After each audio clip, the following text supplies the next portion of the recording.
গোটা দেশ জুড়ে ৭৮তম স্বাধীনতা দিবস পালিত হলো সর্বত্রই। এদিন পূর্ব বর্ধমানের গলসির ন্যাশনাল এডুকেশন ওয়েলফেয়ার ইনস্টিটিউটে পালিত হলো স্বাধীনতা দিবস। স্বাধীনতা কেবলমাত্র একটি শব্দ নয়, স্বাধীনতা আমাদের গর্ব। এদিন জাতীয় পতাকা উত্তোলনের পর শহীদদের প্রতিকৃতিতে পুষ্পার্ঘ্য অর্পণ করা হয়।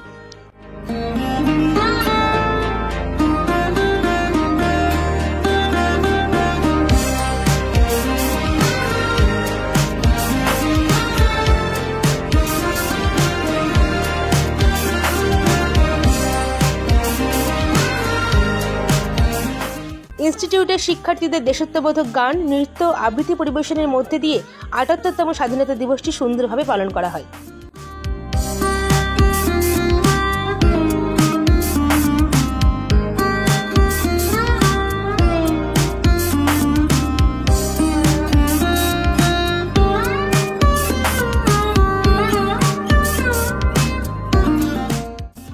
মেমারি থেকে দীনেশ শীল ও সুব্রত চক্রবর্তী এবং গলসি থেকে বর্ষা ভট্টাচার্যের রিপোর্ট, সংবাদ মেমারি।